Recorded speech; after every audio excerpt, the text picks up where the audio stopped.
Salam əziz və hörmətli dostlar. Xoş gördük. Salam olsun o dostlara ki, videoya canlı baxırlar və habelə salam aleyküm əla. Habelə o dostlara ki, sonralardan bu videoya baxacaqlar.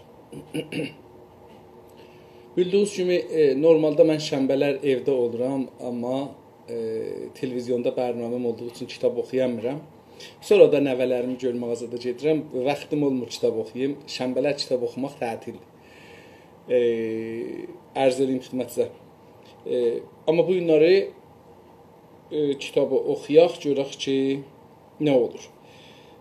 Türkçülüyün əsasları kitabını oxuyuruq. 33-cü səhifədəyik ki, yarımçılıq qaldı. Mən işə çağırdılar, getməyə məcbur oldum. Kitabı da yazan Ziya Gökü Alpıdır. Fikir edirəm 3-cü paragrafa, yəni son paragrafa əslində çatmışdıq ki, mən getməyə məcbur qaldım.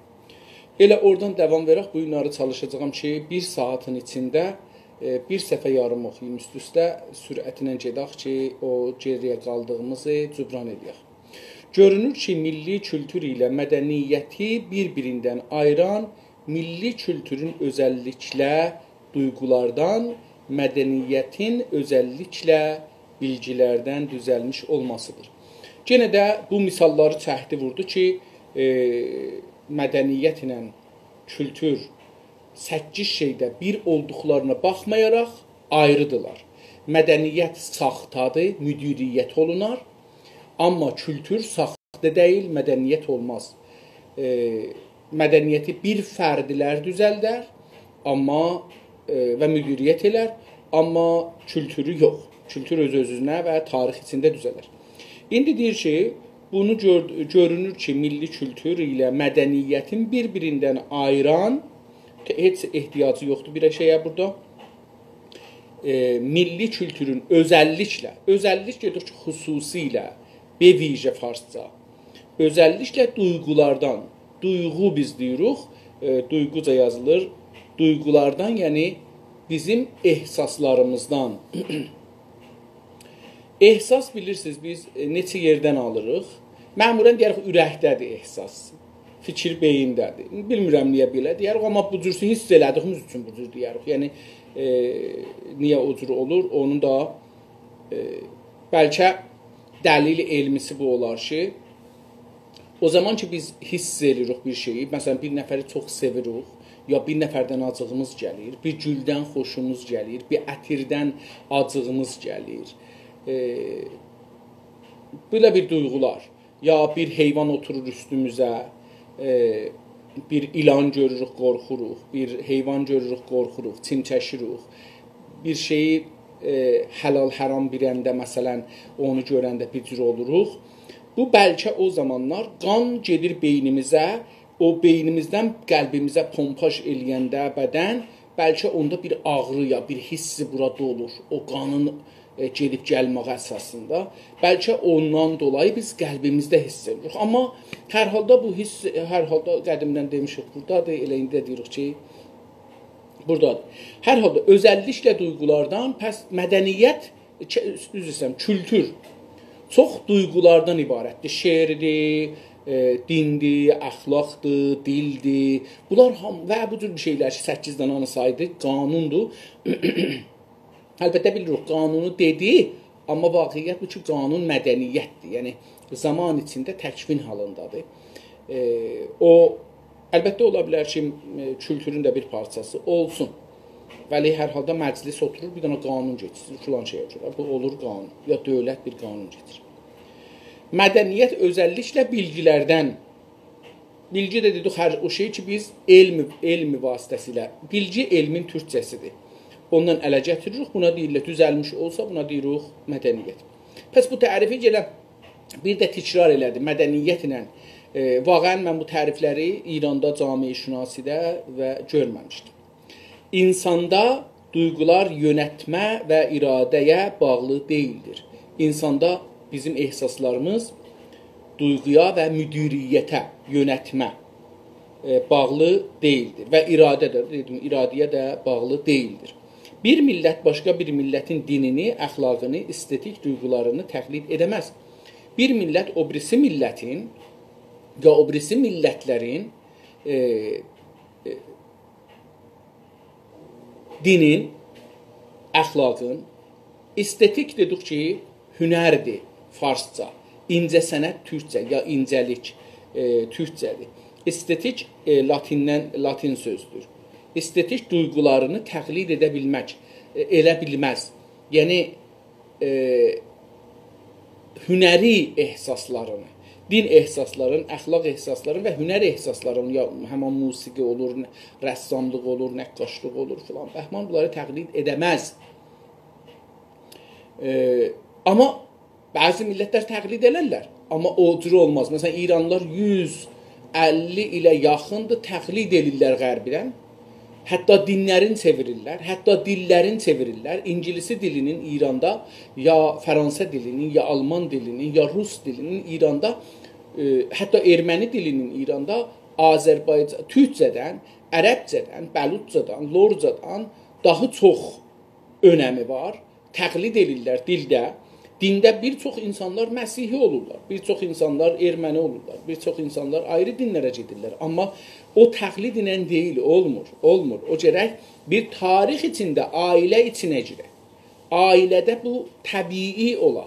Yoxsa siz mən pənahəndə olacağam, gedir olur, dinin dəyişdirir, ya məsələn işləyəcəyəm, gedim dilimi dəyişdirim, onunla cür gəlmir. Görürük ki, 100 ildir biz türk dilini dəyişdirmişik, çalışırıq ki, fars dili danışaq. Görürsünüz ki, hala bizim ləhcəmiz var, hala çox şeyləri bilmirik, hala bizim türklüğümüz var. Biz hətta ləhcə ilə də danışmasaq, yəni bir gün olar ki, biz farsını, belə farslardan da gözəl Tehrani ləhcə ilə danışaq, hətta belə o günü onlar deyəcəklər, bunlar türkdülər, farsı danışırlar. Bunların əlinə fürsət gəlsə, hökuməti bizdən alacaqlar. Bunu onlar biz də bilməsək, deyilbər, biz də yatsaq, düşmən yatmır. Məsələn, türklərin İslamlıqdan öncəki dinində gök tanrı ödül tanrısıdır. Türklərin, bizlərin İslamdan qabaqçı tarixdə, əlbəttə bilirsiniz, bizim içimizdə elə qədimdən də çox dinlər var idi, amma deyir, yap əskilərdə, yap belə məsələn, neçə min il bundan öncə, İslamdan öncə, yəni İslamdan qabaq, ön dedik qabaqdır da, önlük bizim şeydə işlənir, çörəkxanalarda zətdə işlənir, evdə, mitbaxda analarımız, bacılarımız yemək bişirəndə bu önlük üstlərinə bəziləri sürərlər. Onu İslamdan öncə, yəni İslamdan qabaq, türklərin dinində gök tanrısı, gök tanrı ödül tanrısı idi. Caizə verərdi. Niyə? Çünki bizə yağış oradan gəlir, bizə işıq oradan gəlir və hava da oradadır. Bu üç unsur ki, göydən biz görürük, xətadır bu. Göydə deyil. Atmosfer bizim hər yerimizdədir. Gün də bizim hər yerimizdədir. Amma biz hiss xətası var, baxış xətası var. Ondan dolayı biz bunu Allah tərəfindən gök tanrısının ödül caizə. Caizənin türkçəsi ödüldür. Ödül tanrısı bilirdik onu. Baxın, elə ona görə də bizim bir Dr. Mehdi Mohseniyan Rad var, o bir ayrı professorlarla dünyada bir təhqiq eləyib. Fəqət əlin beləsi əksin salıblar göyə tərəf. Siz əgər bu şeylərdə də görsəz, vardı bunun əksi. Hər şeysə göndərib, o deyib ki, bu göyə tərəf tutub dua edir. İndi məsələ budur, niyə əlimizi göyə açırıq? Yəni, yerə tərəf açmırıq. Baxın, bura yerdir, bura göydür. Niyə belə açırıq? Bunun bizdə bir tarixi vardı ki, dəsturla deyil. Yəni, bizə deyiblər, dua eləyəndə əllərinizi qozuyun göyə. Amma biz bunu tarixən, dedim, tamami millətlər belədir, tək biz deyirik. Hangi millət desəz, amin deyəndə əllərin belə qozurlar, amin deyirlər. Öz dillərində amin deyəndə. Niyə? Çünki o göydə bizə işıq gəlir. İşıq həyatın mərkəzidir. Hava həyatın mərkəzidir. İsti hava həyatın mərkəzidir. Və bu bizə nə verir? Ödüldür əslində. Yağış oradan gəlir. Bilirsiniz, bunlarla həyat diridir. Quranda da elə buna görə şey vardır ki, hər şey suyla diridir, amma tək suyla diri deyil. Hava olmasa ağaçlar da ölər, su olmasa ağaçlar da ölər. Işıq olmasa 6 ayın içində bir şey diri qalmaz yer kürəsində. Hər şey donar və ölər. 6 ay çəkməz, yəni Tamam, təbiət donar, ölər. İlla bəzi heyvanlar ki, donmağa davamları vardır. Onlar eləyə bilərlər, bəlkə bir yüzlər il davam gətirərlər. Amma bizim kimi insanlar və heyvanlar və ağaclar hamısı çürüyər gedər. Çünki işığa biz işıqla, yəni işıq dediyimiz, yəni hərarət, isti, onunla diririk. Məsələn, türklərin İslamdan öncəki dinində gök ödül tanrısıdır. Cəzalandırmaya qarışmaz. Allahlar işlərin bölüblər türk tarixində. Əlbəttə, çox Yunanda da belədir. Allahlar işlərin bölüblər. Ona görə də Allahların arasında dava çıxarmış Yunanda və Allahların bir Allahı var imiş. Hətta diqqət buyurun, İsa Məsihin Məsihiyyətdəki yaranış formatı Yunan osturələrində Allahın biri, Allahların biri yer üzündə insanlara aşiq olur, gəlir, evlənir. Bunun filmlərini də görmüsünüz. Və onlardan bir uşaq olur və o uşaq sonra yarı Allah, yarı şey olur. Dəqiqən o şeydir ki, İslamda da bu fikir var. Biz mütəəssifanə ya xoşbəxtlərinə, məsələn, o Musulə Əflatunini, Əflatundan bizə deyiblər gəlibdir. Bilmirik, indi Əflatun deyiblər, hər kəs deyiblər. Hətta Əflatunun adına indi biz bunu qəbul eləmişik. Məsələn, biz behişti cəhənnəmi oradan almışıq əslində. Bu Allahın formatını dedim. Bunu biz İslamda da görürük. Dəqiqən o formatdır. Ərəblər o formatda Allahları var idi və bizim də o formatda bir Allahlarımız var imiş. Çünki hər Allahın özünün işi, mütəxəssis də Allah. İnsan da onun üçün mütəxəssis olmalıdır. Deyir ki, cəzalandırmaya qarışmaz. O, göy Allahı ki, ödül Allahıdır, caizi Allahıdır, o mücazata qarışmaz. Məsələn, ildırım Allahı ayrı Allahdır. Bunlar yağış Allahı ayrı Allahdır. Bunlar ayrı Allahlar var. Məsələn, cəza tanrısı, mücazat yəni Allahı, tanrı dedik Allahın türkçəsidir. Allah ərəbcədir. Farscada xuda deyilir, amma xuda Allah deyil. Məsələn, bizdə çatda deyilir, farslarda çət xuda deyilir. Orada çət xuda, yəni nə mənə, Allahın kəndi mi? Ya məsələn, fars dilində hər halda xudanın anlamı böyük adam anlamındadır, Allah anlamında deyil. Allah bizdə sadəcə Allahadır. Bu bir sifətdir. Amma sifət olaraq işlədəndə deyirik, məsələn, türkiyyədə məsələn bunu deyirlər ki, Allah cənabları, ya Allah əfəndim. Bu sifət olaraq insanlara da bu sifət işlənir. Necə ki, elə ərəblərdə də eyni bucurdur. Rəhman-ı Rəhim görürsünüz ki, adamların adı və şey olur, işlənir. Cəza tanrısı Arlıq xan ismində başqa bir mitolojik kişilikdir. O cəza, mücazat eləyən Allahın adı nədir? Onu istir desin. Arlıq xan. Arlıq burada yazılıbdır, cəlibdir. Bəlkə bunu mən oxumasını bilmirəm. Amma ermənilərin Təbrizdə bir ruznaməsi vardı. İnqilabdan bu üzə çıxar. Erməni dilində, iki dilli də çıxmaz. Tək bir dildə erməni dilində çıxar. Əlbəttə Tehranda çıxar. Adı Arlıqdır ya da Aralıqdır. Belə bir adı var. Amma indi görürsünüz burada da Allahın ona bənzər bir adı var. Amma bilmirəm. Arlıq xan ismində, yəni Allahın görürsünüz, baxın adamdır. Xanı da var. Arlıq xan ismində, ism dedik ki, adın ərəbcəsidir. Arlıq xan adında başqa bir mitolojik. Mitolojikdə dedik ki, yəni mit, yəni üstürə, mitoloji, yəni tanımaq, mitoloji elmində, üstürə elmində kişilikdir, şəxsiyyətdir. Yəni, görürsünüz, şəxsiyyət sözü budur ki, yəni bu Allah bir adamdır. Əlbəttə, Quranda da Allah çox adamdır ta məsələn, bir ayrı bir şey. Çünki biz sonra bu sifətləri Allaha veririk. Əslində, Allahı biz düzəldirik. Biz bilmirik Allah bizi düzəldib ya yox. Bizə bir peyğəmbər gəlib deyib Allah sizi düzəldib, ona inananlar belə inanırlar. Amma biz özümüz inancımız fəqət deyirik o adam dediyinə görə mən deyirəm Allah məni düzəldibdir. Yoxsa Allaha heç dəlilimiz yoxdur ki, yox Allah var. Hardan bilək Allah var? Buna dəlil yoxdur, inanc var. Ona iman deyirlər. Da filan kəsə bizim imanımız var. Türkiyədə də bir nəfər tapılıb deyir ki, Hazreti Məhəmməd 1400 il bundan qabaq varmışsa, ölüb gedibdir. Onu görənlər deyə bilərlər ki, biz şəhadət veririk ki, Məhəmməd Allahın peyğəmbəridir. Çünki ondan danışırlar, görürlər. Amma mən 1400 ildən sonra onu da görmürəm. Tamam, mən nədən deyim ki, Məhəmməd Rəsulullahdır? Çox da xəbərə düşür bu adam, xəbərə zada gəlir. Hər halda bu Arlıq xan adlı başqa bir mitolojik, yəni usturə şəxsiyyət cəzalandırmaq Allahıdır. Bunu da buradan örgəşmiş olduq. Mən heç özüm bunu bilmirdim. Tanrı yalnız cəmal, gözəllik. Cəmal ərəbcədir, gözəllik onun türkcəsidir. Allahu cəmilun yuhibbul cəmal. Allah özü gözəldir, gözəllikləri sevər. Bu bir sözdür, ərəbcə sözdür. Bizdə də bu insanlıqda da bu gərək olmuş olsun. İnsan özü gözəldir. Əlbəttə çox heyvanlar insandan gözəldir. Bunu qəbul etməliyik, amma insan gözəldir və gözəllikləri sevməlidir. Məsələn, biz quşları, gülləri, ağacları, meyvələri, rəhləri, havanın vəziyyəti, gün batmağı, gün çıxmağı, uşaqlığı, hər heyvanın uşaqlığını sevirik. Tanrı yalnız cəmal, gözəllik sifəti ilə göründüyü üçün əski türklər onu yalnız sevərlərdi. Biz gözəlliğimizi sevdiyimiz üçün deyir onu. Deyir ki, Tanrı yalnız gözəllik sifəti ilə göründüyü kimi. Deyir ki, biz Allahı görmürük.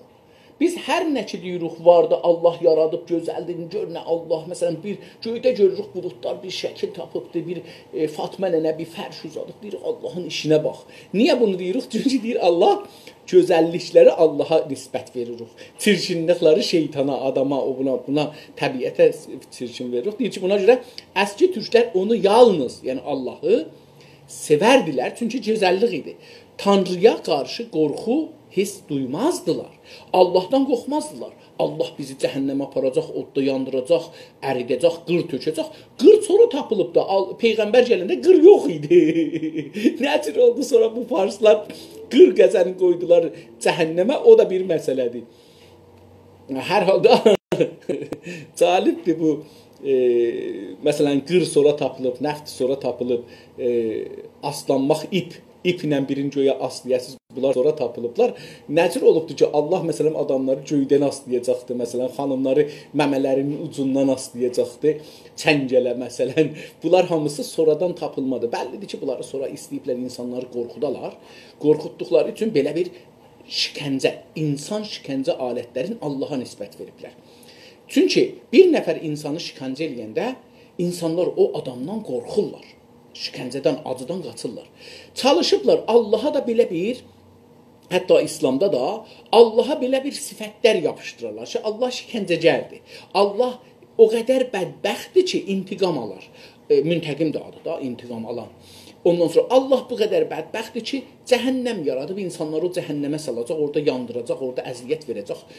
Hər Allahın bir günü milyonlar il uzunluğunda olacaqdır. İstəyiblər fəqət bu Allahı insan görsədələr. Allahı insan kimi bədbəxt bir mövcud görsədələr. Ya hər heyvan kimi ki, tabu təhəmmülü yoxdur. Deyir, onun üçün türklər Allahı zalim bilməzdilər.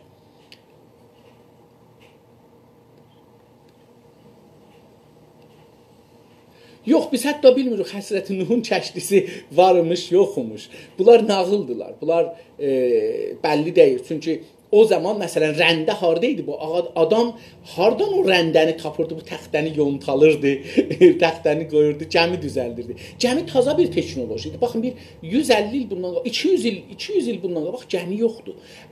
Gəmi əslində əhd-i buxarın şeyidir. Hətta Kristof Kolombu ki, məsələn, deyirlər getdi Amerikanı tapdı, o gəmini şeylə aparırlar, kürəklə. Paru, farslar paru dedikləri kürəklə 50 nəfər, 100 nəfər onu vurur. Yaxud bu adamın Nuhun gəmisində bir özü idi, bir iki dənə də uşaqlar idi, bir 2-3 nəfər də sonra gəldi, qoşuldu. Bunun pəs gəmisini kim belə bu şeylə vururdu, gedirdi? Bu bəllidir ki, yalandır. Qırda o cürsü bir şeylər də, bunlar hamısı yalandır. Onun üçün də tarixdə belə bir şeylər, gərək biz sənət buna deyirlər, fəlsəfi tarix ya fəlsəfi teknoloji da, elm, science. Science ya elmi biz tədricən düzəltmişik. Bu tür deyək ki, bu gün gələk bir şey düzəldək və geçsin. Yox, zaman içində düzəlibdir və Allah zamandan, məsələn, zamandan xaric imiş. Yəni zamanı deyirik Allah xəlq edibdi. Məsələn biz zamanı nə ilə ölçürük? Saniyə ilə, dəqiqə ilə. Çünki biz insanlıq yer kürəsində bu qaranlıq işığı saniyəyə bölürük. Amma yer kürəsindən eşikdə bu günün işığı düşürdüyü üçün günün işığı sönmür. Biz yer fırlandığı üçün birazı qərə, birazı kölgə əslində. Qaranlıq dediyimiz kölgədir. Gün sönür, bir tərəfi kölgə olur. O kölgədə biz soyuqluq hiss edirik. Biraz uzaq olanda qış hiss edirik. Bu bundandır zaman.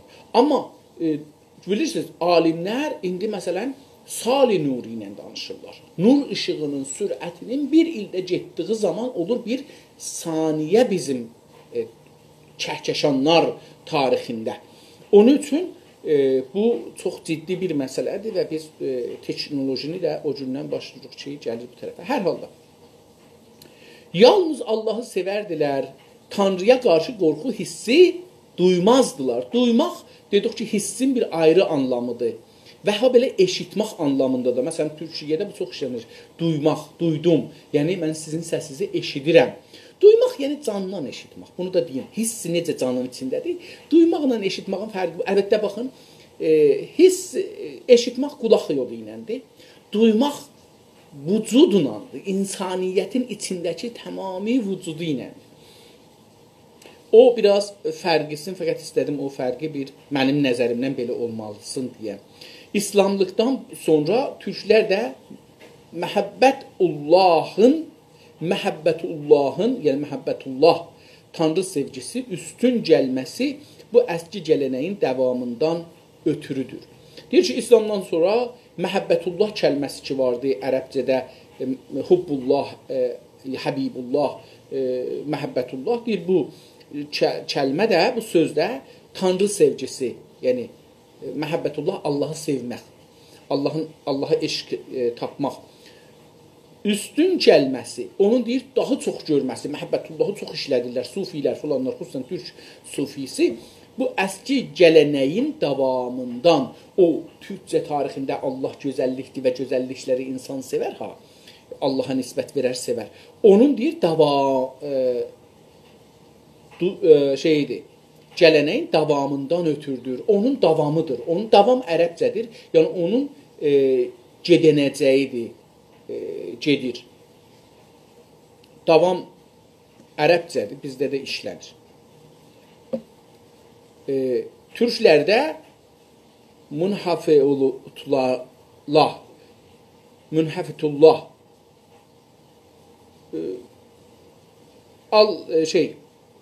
Allahdan vəhşət etmək və qorxmaq. Bunu bir cür yazıbdır ki, mən bunu heç bilmirəm ki, ərəbcə nə cür yazılır, amma hər halda münhafitullah yazıb burada türkcəsin, həm də latincədə münhafitullah yazıbdır. Mən hafetullah. Bunu heç mən ərəbcəsini bilmirəm nə olar, ya elə ərəbcə əlbəttə istəyib yazmaq. Allahdan vəhşət etmək, qorxmaq. Deyir, belə bir şey pək əndərdir. Əndər nadir kəlməsindən gəlir. Nadir və çox azdır. Bəllidir ki, bu nadir kəlməsi türkcədir. Belə nəzərə gəlir. Bəllidir deyəndə, yəni mənim nəzərimə gəlir ki, əndər sözü farsçada yoxdur. Farsçada nadir işlənir. Nadir sözü həm az anlamında işlənir, həm də ad anlamında işlənir. Bəllidir ki, hətta o nadir ad işlənən də türk insanlarda olduğu üçün bu türklərə aid sözdür. Bilmirəm, mən farslarda nadir adını eşitməmişəm. Onun üçün də eşitməmişəm, oxumamışam bir yerdə, məsələn, farsların adı nadir olsun. Ona görə deyirəm, bəlkə bu türk kökənli bir söz olmalıdır. Pək də ki, yəni hətmən, peki, yəni tamam anlamında, kamil anlamında pək gəlir. Pək əndərdir, yəni çox nadirdir, çox az görünər. Nadir az anlamındadır. Çox az görünən bir şey nadir deyilir. Nadir Şahın da özü elə adı bəlkə bir ayrı bir şeydir, bilmirəm. Amma o ad ki verilib Nadir Şah, yəni tayı az görünən şah. Ciddən də Nadir Şahın tayı görünmüş çox az bir şah vardır. Bəlkə də yoxdur Nadir Şaha tay şah. Bunu Nadir Şah bəzən Fransa'nın son imperatoru ilə əslində, son əsli imperatoru ilə müqayisə edirlər, amma qəbul eləyin ki, Nadir onlardan çox üstündür. İstanbulda və Anadoludakı vaizlərin təcrübələri göstərir ki, gözəlliklə, iyiliklə dair vaiz edənlərin dinlə yeyiciləri sürəkli artılır. Əksi və tərsinə bəhs edən vaizlərin dinləyiciləri isə sürəkli azalır. Pəs üstəki də beləsi olacaq. Dair vaiz edənlərin dinləyiciləri. Deyir ki, İstanbulda və Anadolu. Anadolu dedim, Türkiyənin mərkəzinə deyirlər. Əslində elə Anadolu türküsü deyəndə, yəni olur Türkiyə türküsü, beləsi deyim. Əlbəttə, Anadolu ilə biraz Türkiyə türküsünün fərqi var. Anadoluda xı var, ğı var, bunlar var. Bizim, yəni, bizə tay danışırlar əslində. Bir çox yerləri Yozqatdan tutmuş ta Azərbaycanacan demək olar ki, eyni bizə tay danışırlar. İstanbul ləhcəsi 100 ildən sonra da hələ orada millət dili olmamış. Yəni, düzür deyim ki, əgər kültür və mədəniyyətə baxsaq, İstanbul ləhcəsindəki türkcəki, rəsmi türkcədir, o mədəniyyətdir. Çünki Atatürkdən sonra onu bir fərd, erməni fərd özü də bunu düzəldibdir. Və təəssüflə ya bədbəxtliklə hətta deyə bilirəm ki, türkçülüğün içində bir ixtilaf salıbdır. Çünki türkçülüğün dili o deyilmiş. Amma o erməni dili, erməni gəlibdir, İstanbul ləhcəsində bir dil yaradıbdır. Deyirlər, xanımlara aid dili rəsmi dil elibdir. Amma mənə gəlir ki, burada ermənilərin bir şeytənəti olmuş vardır. Hər halda İstanbulda və Anadoludakı vaizlər o adamlardılar ki, molla görürsünüz demir. Çünki orada molla yoxdur. Vaiz o adamdır ki, işi ayrıdır, gedər namazında qılar. Əlbəttə, Atatürkdən bu üzə vaizlər dövlətdən hüquq alırlar. Yəni, karimətdirlər. Bunlar məsciddə gedər, başına bir böh qoyar, əbasını da salar çiyninə namazını qılar, vəzin elər, sonra onları çıxadar, asar, kravatını vurar, gedər.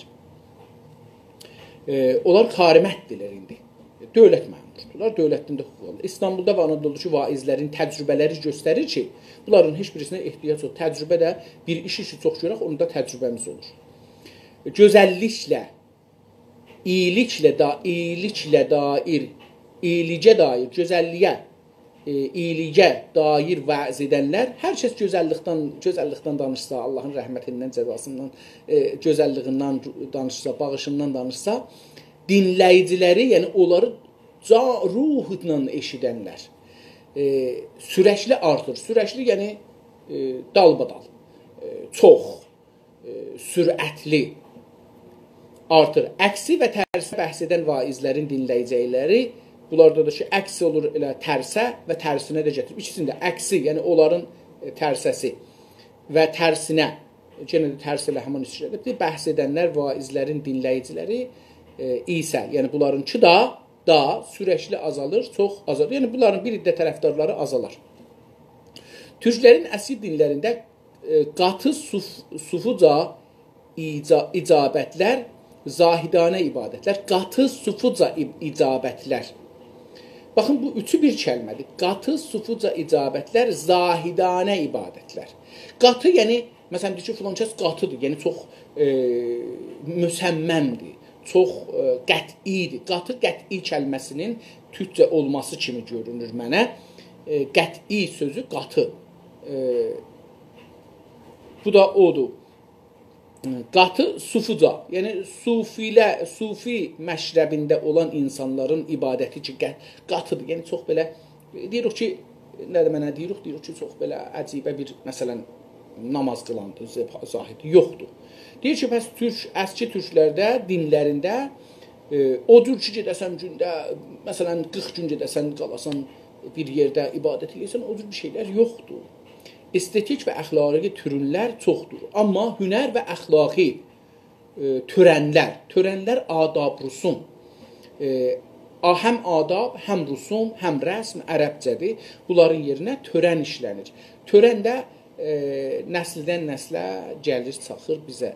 Bunun sonucu olaraq İslamlıqdan sonra da türklər ən güclü bir imana, ən səmimi bir din duyğusuna sahib olduqları halda quru sufuluq və yubazlıqdan, zahidlik və mütəəssibçilikdən uzaq qaldılar. Deyir, biz o tarixi, bu cür şey çox qatı bir şeyimiz yox idi. Onun üçün də biz bunun sonucun, yəni bunun nəticəsi olaraq, sonuc nəticənin türkçəsidir. Olaraq, İslamdan sonra da görürük ki, türklər ən güclü bir imana, yəni imanları çox imanlıdırlar. Bilirik ki, bizim bəzi hətta imperatorluqlarımızda təəssüblər, əcib təəssübləri də var imiş, bunun dediyinin tərsinə. Əcib təəssüblü insanlarımız da var imiş. Amma bunlar hökumətlər var imiş. Amma bunların təəssübləri milli təəssüb deyilmiş. Yəni, bunu da buradan alaq. Görürsünüz ki, dedim, Azərbaycanda, Azərbaycan Osmanlının toprağının bir parçasıdır. Şimali Azərbaycan, Cənubi Azərbaycan dediyimiz yer Osmanlının bir parçasıdır. Görürük ki, burada Səfəvilərdən öncə, Səfəvi hakimiyyətindən öncə Azərbaycan yavaş-yavaş şiələşir. Hənəfilikdən çıxır, Sünni məzhəbinin bir şaxəsi Hənəfi, Hənəfilikdən çıxır, ya Həmbəlikdən, ya Şafiilikdən yavaş-yavaş bunlardan çıxır, gəlir və şiəliğə gəlir. Görürük ki, Osmanlı hakimiyyəti bundan müxalifət eləmir, insanları qətl eləmir ki, sən niyə şiə olmusan? Yəni, bunun üstündə görürük ki, Osmanlılar savaşmır. Əlbəttə, sonralar görürük ki, Azərbaycanda Səfəvilər bu şiəliği özlərinə bir ideoloji edərək eləyə bilirlər, ordu qursunlar və Osmanlı ilə savaşırlar. Onu yıxsınlar, özləri olsunlar. Hər halda yıxanmırlar və hər ikisi də bir-biri ilə keçinirlər. Yəni, bir dana mühüm savaşlar vardı, ondan sonra daha savaş etmirlər. Yəni, Osmanlılar demək olar ki, Səfəvinin 10-15 il əvvəlində biz savaşmışıq. Ondan sonra sülhümüz vardı, ta gəlir son Səfəvinin sonlarına qədər. O qədər savaşımız da yoxdur. Savaş milləti də olmamışıq ondan sonra çox. Bunun sonucu olaraq İslamdan sonra da türklər ən güclü bir imana, ən səmimi ürəkdən bir din duyğusuna sahib olduqları halda, deyir bu halda ki, bu duyğuları, ehsasları çox səmimi idi, saf idi. Halda quru sofuluq və yubazlıqdan, yubazlıq diqqət buyurun, məni elir zahidlik. Zahid ərəbcə sözdür, zohdur kəlməsindən gəlir, zahidlik və mütəəssiblik, iki mənada yubazlıq. Yubazlıq dediyimiz söz zahidlik və mütəəssiblikin türkçəsidir, belə görünür. Uzaq qaldılar. Hər halda deyir ki, bunlar bundan belə ki, müsəlman idilər, yaxşı da müsəlman idilər, amma təəssüblükdən çəkindilər. Misal da vurdum ki, Azərbaycanda şiəliği görür ki, neçə yüz il təhəmmül edir və qətli qarət eləmir. Eləyə bilərdi, gələ öldürə və qətli qarət eləyib qutarar. Necə ki, görürük ki, Səfəvinin sonunda Osmanlı gəlir və alır, gedir, İsfahanacan alır. O tərəfdən də türklər Əfqanistandan gəlirlər. Onlar da sünnidilər, onlar da Osmanlının adamıdırlar. Oradan gəlir. Bunlara Əfqanlı deyirlər, hər halda türklər. Bunu gərək qəbul edilir. Osmanlı hakimiyyətinin türküdür. O tərəfdən gəlir, bu tərəfdən gəlir. Deyirlər, məncənənin arasına salırlar və demək olar ki, genə Osmanlı olur. Genə də Osmanlı olur da, şey olmur.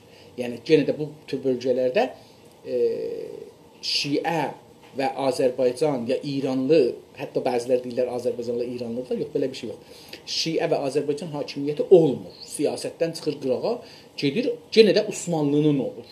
Bir neçə ildən sonra görürük ki, məsələn, o Zəndiyədən bir nəfər qalxır ki, Səfəvicidir və bilirik ki, Kərimxan Zəndidir adı. Bilirik ki, bu adam hakimiyyətə gəlir, bir torpaqları əlinə alır, yəni istiqlal edir. Osmanlı əhəmiyyət vermirdi bunlara. Deyir, mənim torpağımın içində, o da orada durub ayaq üstə tamam keçinir. Gəlir burada bir hakimiyyət qurur özünə, amma bu adam özünü şah elam eləmir. Niyə? Deyir ki, Səfəvi ailəsini mən vəkalət edirəm. Yəni mən onlara vəkiləm. Fəqət bir nəfər Səfəvi evladı tapacağam, onu yetirəm, imperatorluğu verəm ona. Onun üçün də o şah deyil və bunu da bilir ki, lordu Fars da deyil, onu da farslar özlərinə sıxmasınlar. Əslində həm bu adam özü türk danışır, həm də dövlətinin də dili türkcədir. Bunu da yenə də biz farslara və lorlara da bunu eşitdirməliyik. Deyir ki, bu qonuda Yunus Əmrəni oxumaq yetərlidir. Yunus Əmrə dedim, bir dənə də biz indi serial var onun Mavəra adında. Yunus Əmrə orada qəşəng bunu oynayırlar. Mən bunu Günas TV-də bəlkə 7 il bundan qabaq demişəm. Bizim dərvişlərimiz, sufilərimiz, əziz dostlar, Səfəvidən qabaqdan ta Qacarın sonuna qədər bizim sufilərimiz əllərində görsəz, qədimdə onlar işi görüblər. Görməyənlərə fəqət deyim ki, əkslərə baxsalar, sufilərin əlində bir balta var. Semboldur. Çikirli. Əlbəttə, məsələn, qət sındıran baltasına yaxın, elə o uzunluqda olur. Görürsən, əllərində bir dənə kəşkül var. Bizdə bu balta savaş baltası idi. Bizim sufilərimiz indikinin tərsəsinə ki, hər kəs orduya girsə, hüquq alar filan alar. Bunlar ən az yeyərdilər, ən çox ibadət edərdilər, millətə işlərdilər. Yəni şəhəri təmizləyən sufilər olardı. Kəndi təmizləyən sufilər olardı. Bunlar ən geyilməz paltarları geyərdilər. Yəni məsələn çox o ipək paltar geyməzdilər. Məsələn yox, çox bahalı paltar geyməzdilər. Bunlar o paltarlar məsələn ki, arvadlar zəhri ilə, xanımlar zəhri ilə əyirərdilər, tikərdilər, dəvə yunundan, qoyun yunundan onları geyərdilər. Onun da adı əslən sufudur. Sufuluq da oradan gəlir, o paltardan gəlir. Yəni qənaət əhli idilər. Çox yeməzdilər, millətə çox xəş qoymazdılar, dövlətə də çox xəş qoymazdılar, savaşardılar, millətçi idilər və dinçi idilər. Özləri də müştərək yaşardılar. Yəni gedərdilər xanqahda, orada burada yatardılar. Öz ev sahibi olmazdılar. Çünki gəlir ev sahibi olan gəlir qətl qarət eləyə, oğurluq eləyə gətirə. O zaman da oğurluq özü bir iş imiş. Ya da gedə adamları öldürə, savaşda oradan qənimət gətirə. Bunlar qənimət əhlizadı deyildilər. Bunlar insanlar millət və Allahdan ötürü yaşayan insanlar idilər. Ən aşağı səviyyədə yaşayan insanlardılar. Yəni ən aşağı şeylərlə keçinən insanlar sufilər idilər. Görürük ki, Səfəvini də onlar qururlar, sufilər qururlar. Amma sonralar görürük ki, bunlar çevirirlər Rıza Şahdan bu üzə. Bunlar çevirirlər nəyə? Bunlar çevirirlər dilənçiyə. Bunlar çevirirlər camiəyə əhəmiyyət verməməyə. Bunlar çevirirlər nümayişə. Bunlar çevirirlər tellərinin uzunluğuna, bir də nümayiş, həftədə bir gün, 2 gün keçsinlər, zorxanada, ya filan yerdə, ya xanqahda nümayiş versinlər. Millətin sərnevişdi, alın yazısı onlara önəm daşımır. O halda ki, qədim belə deyildi. Bunlar, həman qızılbaşladığımız insanlar bunlar idilər. Bunlar gedirlər, savaşırdılar millətin yolunda, millətin haqqını alırdılar. Yunus Əmrə bu ariflərdən biridir. Əlbəttə, Şeyx Cüneyd də biridir. Elə bilirsiniz, Mürşidi Əzəm də, Şah İsmail də bunlardan biridir. Bunlar şeyxdirlər. Bunlar, dedim, məsələn, adam gəlib də, oturub burada Azərbaycanda, səfir gəlib, məsələn. Əlbəttə, bilmirik nə qədər doğrudur, nə qədər yalandır bu səfirin gəlməsi. Buradan gedib, bizim, məsələn, şahımız oğlanbazdır, yazıb belə bir şey. Əgər bizim şahımız, yəni Mürşidi Əzəm, diqqət buyurun, Allah kimi idi yer üzündə. Bu adam hər nə desəydi dəstur olurdu və daimi olurdu. Yəni, bugünkü şiəliğin bir çoxu o adama bağlıdır. Bizim şiəliğimiz, farsların yox. Əgər bu adam desəydi, məsələn, oğlanlara təcavüz eləyin, bu bir rəsm olardı. Və dinin içinə keçərdi. Müqəddəs bir adab olardı. Heç olmasa xanqahlarda, filanda və sofxanalarda, məsələn, oğlan uşaqlara aparardılar, onlara təcavüz elərdi. Belə bir şey yoxdur, bunlar yalandılar. Ya, məsələn, çiy yeyənlər varmış. Bunlar bir şeylərdir ki, düşmənlər cəngi təbliğatı salıblar, bizə adamçılıqdan əvvəl çıxadalar. Sonra biz necə heyvanları rahatca öldürürük, yeyirik? Çünki deyirik, heyvandır da, adam deyil. adamları da əgər adamlıqdan alsan desən heyvandır, eşşəkdir filandır, onu öldürmək də bu rahatlıqda olar. Çünki siz ondan adam sifətini alandan sonra onu öldürmək çox rahatdır. Bizim insanların şeyində. İndi əlbəttə Qərbidə görürsünüz ki, heyvanları öldürmək çox çətindir. Türkiyədə də qanun keçiblər bir ayın içində. Heyvanlara hər kəs vursa adam elə bir vurur. Ya öldürsə elə bir adam öldürür. Türklərin camilərdə ilahilərə və mevlid oxumağa təkkələrdə isə şeirə, muzikə böyük bir yer vermələri estetik dindarlıq örnəyinə uymalarından dolayıdır. Misal verir ki, Türklərin cami, diqqət buyurun, bizdə məscid deyirlər. Farslardan gəlmə, ərəb sözüdür əlbəttə. Diqqət buyurun, ərəblər bu şey ki, biz ona məscid deyirik, məscid demirlər, cami edirlər. Cami əl-əsər. Eyni halda, o şey ki, biz məscid deyirik, onlar cami edirlər. O şey ki, onlar cami edirlər, danışqahdır da. Cami əl-əsər, danışqah əl-əsər. Məsələn, Qumda deyirlər, Hovze-i Elmiyə. Orada Hovze-i Elmiyə demirlər. Deyirlər ki, cami. Cami, yəni adamları bir yerə toplayan. Cami. Toplayan. Millət ora toplanar, namaz qılar. Savadlanar, bilgilənər, alimləşər. İranda isə məscidə gedər, səcdə elər, yəni başını döyəcək yerə. Çünki İran dinçiliyində Fars Sasanidən gələn ənənələrdə ki, indi gedibdir Şiənin içinə giribdir, Şiə adına hədisləri, tarixləri yazıblar. Məsələn, diqqət buyurun, burada siz görürsünüz ki,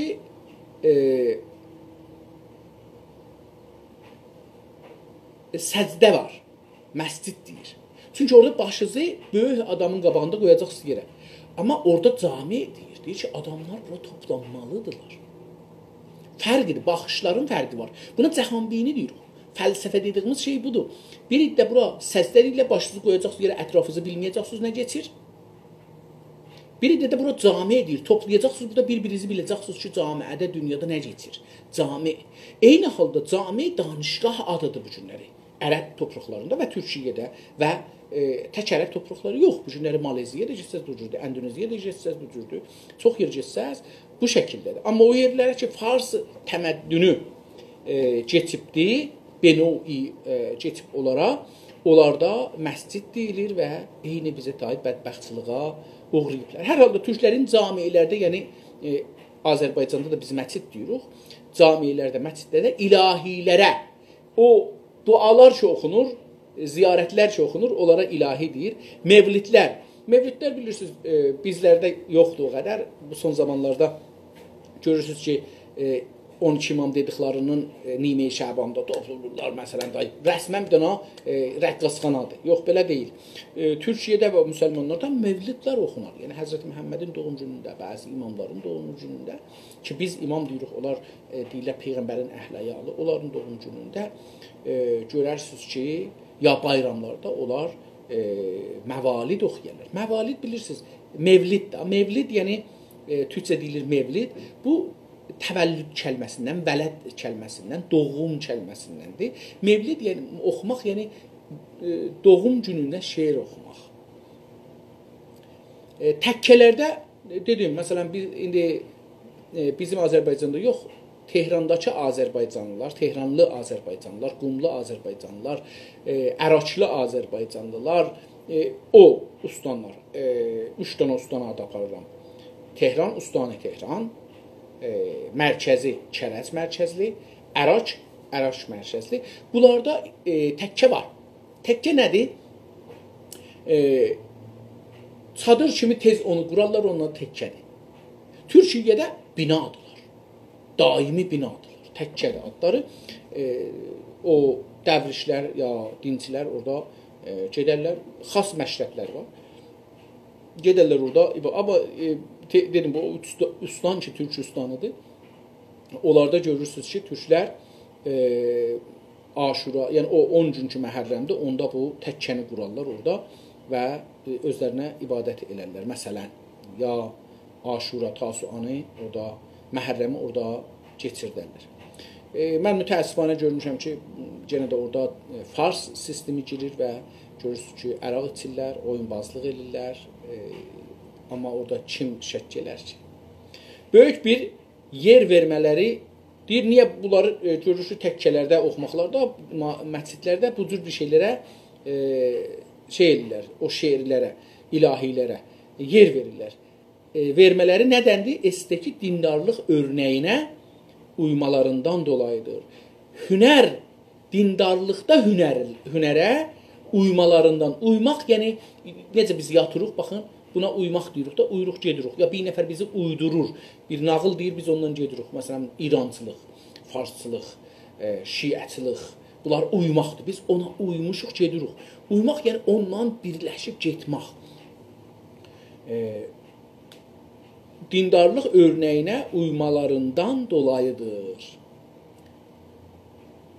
Dolayı da ki, farsça dərrastagi deyilir. Əsli türk dinində türk tanrısı barış və barışçılıq tanrısı idi. Pəs əski türklərin dinində türkün Allahı barışçıl, barış və barışçılıq tanrısı idi. Sülhün, barış ərəbcəsi sülhüdür, farsçada da müadili yoxdur, elə sülhü deyilir, amma bizə barış deyilir. Barış və barışçılığın Allahı türkün Allahı idi. Yəni, o gözəllik Allahı və türk Allahı, görürsünüz, Allahların o gözəlliklərinə siz baxın. Türk dininin özünü göstərən el kəlməsi barış anlamı ilə gələrdi. Kaşğarlı Mahmuda görə belədir. Elçi, ilçi, barışçı demək olduğu kimi Elxan, İlxan, barış xaqanı deməkdir. Diqqət buyurun dostlar, burada bir gözəl söz deyir. Dedi ki, barış və sülh Allahı türkün Allahıdır. Yəni, türkün bir Allahı, barış və sülh Allahıdır. İndi buradan bir söz deyir, çox gözəl bir calib söz deyir. Deyir ki, türk dininin özünü göstərən el kəlməsi, türk dinində bir el sözü var. El, mən dünən İsrail'də bəlkə bunu işarə elədim, yenə o hissələsilərdə, millət deməkdir. El, millət deməkdir. Millət ərəbcədir, onun türkçəsi eldir. Bəlkə farsların millətə sözləri yoxdur, onun üçün deyirlər ki, millət sözü taza bir sözdür. Bunlar diqqət buyursa, deyirlər, məşrutədən bu yüzə, filandan bu yüzə millət sözü gəlib. Xeyr, bizdə el sözü var. El, millət anlamını daşır. Farslarda yoxdursa, o, onların müşküldür. Bizdə el sözü, millət sözüdür. El sözü, el gücü, sel gücü. El dediyimiz, yəni millət, o millətin gücü. Biz el deyəndə topraq görmürük. Biz el deyəndə topraq və insan bahəm görürük, amma topraqdan çox insanı görürük. Bu da o farsların bizə çalışdıqları zehnimizi, zehnşüyi, mən özüm bu kitabı oxumayınca bu haqda düşünürdüm ki, millət sözü taza bir söz ola bilər, ərəb sözüdür.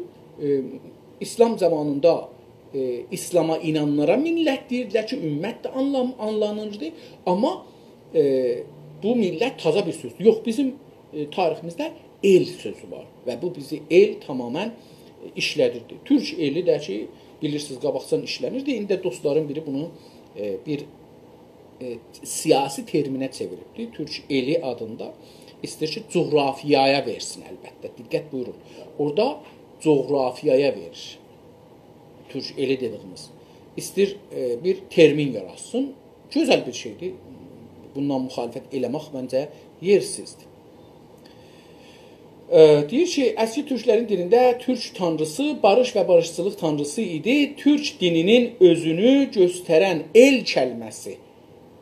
Üzünü, məzərət istəyirəm. Burada deyəcək ki, belə gəlir yoxuyaq. Bu ərəbcənin türkcə yazmağı gücü çatmır, buna görədir. Türk dininin özünü mən oxumalıyam, üzünü göstərən el kəlməsi, üzünü göstərən olacaqdır və ehtimalən, yəni, Türk dininin üzü nədir? El kəlməsidir. El kəlməsi barış anlamına gəlirdi. El kəlməsi özü barış anlamında idi. Diqqət buyurun. Kaşgarlı Mahmuda görə, Kaşgarlı Mahmud ki, birinci lüğətnaməni yazıb türk dilində, o deyir ki, el kəlməsi barış anlamındadır. Elçi, barışçı, sülhüçü, elçi bilirsiniz. Elçi ya ilçi, Fars ləhcəsində ilçi yazılır, amma elçidir. Bilirsiniz, elçi, həm biz evlənəndə elçi göndəririk, qız da evlənsə elçi göndərə bilər, oğlan da elçi göndərə bilər. Amma bu Fars rəsmində bizi dəyişdiriblər. Yəni qızlar elçi göndərənmirlər. Bu bir çox zəfidir. Çünki qızlara biz aşiq olmaq haqqını vermirik onda. Biz gərək xanımlara, qızlara aşiq olmaq haqqını verək və onlar da əgər birinə aşiq olsalar, elçi göndərirlər. Mən istəyirəm səndən evlənəm. Əgər sənin də mənə əlaqən olsa, gəl evlənək. Amma qızlar bu günləri elə eləyiblər ki, vitrində mağazada qoyulubdur, dədə-nənə tərəfindən, ictima tərəfindən oğlanlar gələcəklər, baxacaqlar, qızların ehsasının, duyğusunun, düşüncəsinin, eşqinin, əlaqəsinin mənası, anlamı yoxdur. Oğlanlar seçəcəklər, qızlar da seçiləcəklər. Haqları yoxdur, etiraz eləyələr çox vaxt. Bu düz deyil. Bu türkün və mənim şəxsən baxışıma düz deyil. Kaşgarlı Mahmud elçi. Bir də ki, xarici məmləkətdə biz səfir deyirlər inci farsca. Səfər sözündən gəlir, ərəbdən gəlir. Ərəb sözüdür, əslində farsda işlənir. Səfər gedən. Səfir, yəni o adam ki, yol gedir. Yaxşı, bir məmləkətdən bir ayrı məmləkətə gedir və qeydir. Səfir bu anlamdadır. Amma biz elçi deyirik. Elçi nə olur? Elçi, yəni bir yerdən bir ayrı yerə bir şeyi istəməyə gedir. İndi bu sülhistir. Normalda elçi sülh üçündür. Necə evlənəndə sülh üçündür. Yəni hətta məsələn bizim öz famililərimizdə, mənim öz kətlilərimdə və famililərimdə 100-lər il bundan qabaq savaşıblar, adam ölübdür. İki tayfanın arasında ya iki kəndin arasında bir nəfər ölübdür. Bu qan davası 100 ilə yaxın davam tapıbdır. 100 ildən sonra mənim nənəmin dayısının ailəsindən biri veriblər o kəndə oğlanı, o kətdən bir qız alıblar. Bunlar heç birisi də gedib gəlmə, amma davanı yatırdılar. Buna deyirlər elçi, yəni bir ağsəklər göndərirlər, o qanı yatırtmaq üçün gəlin nəhayətdə biz bunu tutaraq, yaxşı siz bir qız verin, biz də bir oğlan verək, evlənsinlər, bu kudurət tutarsın da adam öldürməyək, savaşmayaq. Sülh üçündür. Məmləkətlərə də, xarici məmləkətlərə də normalda sülh üçün gedər. İndi də elə sülh üçün gedər. Gedər iqtisadı düzəldəcəyində bu sülh üçündür. Gedər cəngi yatırmaq üçün. Hətta baxın, Əraq ilə İran savaşanda, İran savaşı 8 ilində Əraqın İranda elçisi var idi, İranın da Əraqda elçisi var idi. Yəni dövlətlər, siyasət budur. Siyasətdə siz qapıları bağlamazsınız. Elçi barışçı demək olduğu kimi diqqət edin, elçi özü yəni barışçı. İndi Elxan da, ya İlxan da ki, farsca olubdur, giribdir farscaya, fars ləhcəsi tapıb, yəni İlxan. Amma Elxandır, Elxan barış xaqani deməkdir. Yəni, şahlar şahı, xanlar xanı deməkdir. Elxan da buna deməkdir. El dedim, millət olur. Baxın, Elxan, yəni bir millətin xanı, xanların xanı. Yəni, millət, Elxan görürsünüz, burada el millət gəlir. İndi, Türk ilahları Mançuriyadan Macaristana qədər sürəkli bir barış ortamı sağlayan, barış sevər öncülərdən başqa bir şey deyildir. Türk ilahları, Türkün Allahları, ilah bilirsiniz, Allahla fərqi nədir? İlah ərəbcədə, Quranda belə bir ayət var, deyir ki, sən ərəblərdən soruşsan ki, bütpərəslərdən soruşsan ki, o but ki, siz ona Allah deyirsiniz, o Allahızdır, deyərlər, yox.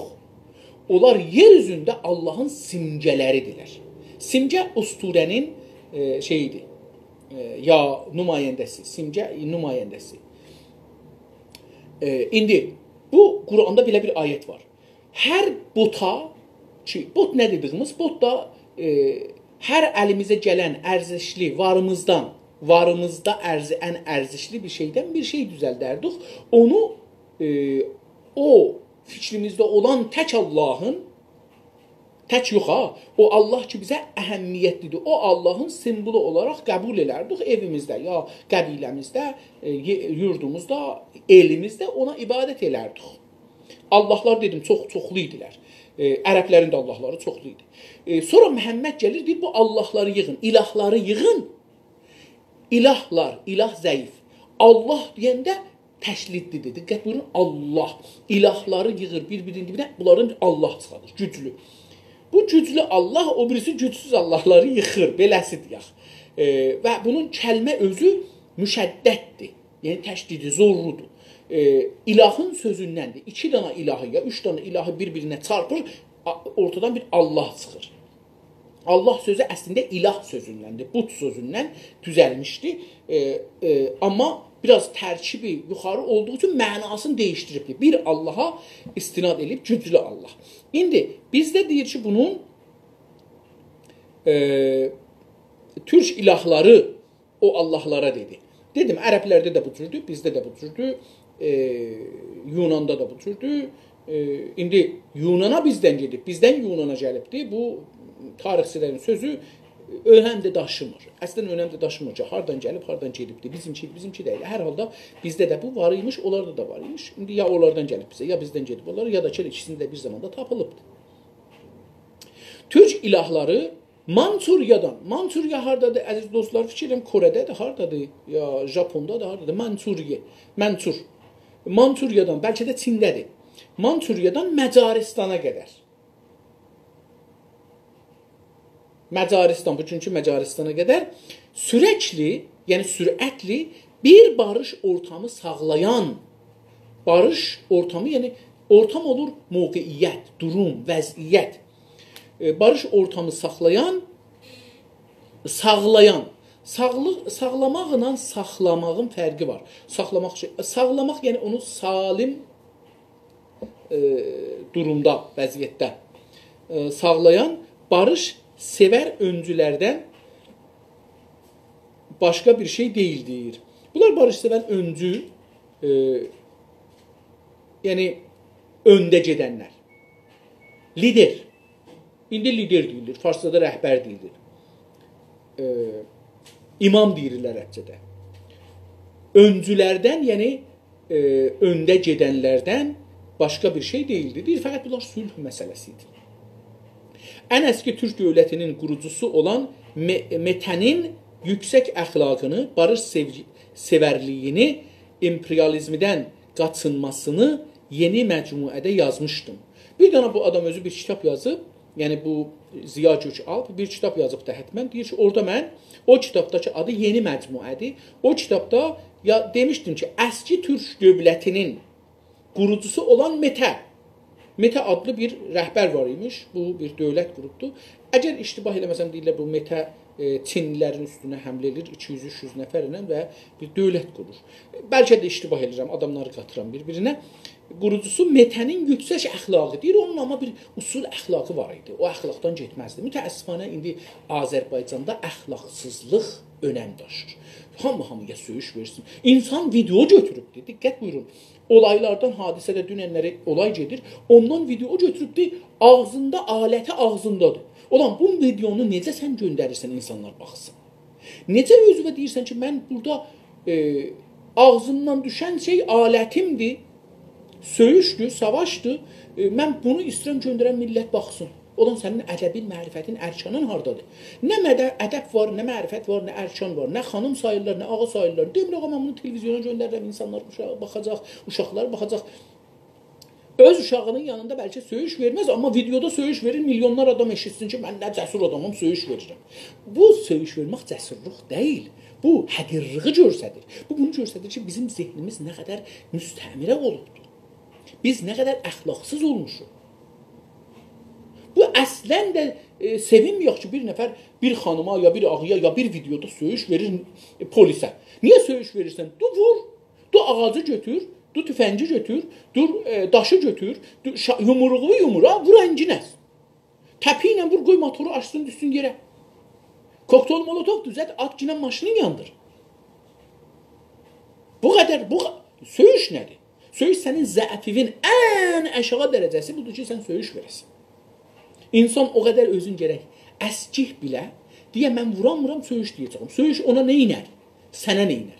Səni insanların yanında əskildər, İnsanlar deyirlər, bax, türklərin kültürü budur da. Adam gedib orada oturubdu, məsələn, istəyir, deyək ki, biz etiraz edirik. Tamam, əllərini ağrımasın, amma bu etirazı niyə ləcənə çəkirsən? O millət zəhmət çəkib deyir ki, haray hayar türkəm mən, yaşasın Əl-Əhvaz, Əl-Əhvazla biz müttəhidik, filan o.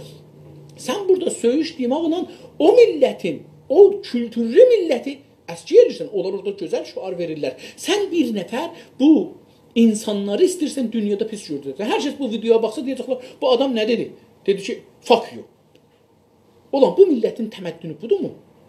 Sən bu milləti belə tanıtdırmaq istəyirsən. Onun üçün bizim savaş əxlaqımız da var. Dedim, baxın, bunun tərsinə ki, deyiblər, Osmanlıları bizə pis öyrədiblər.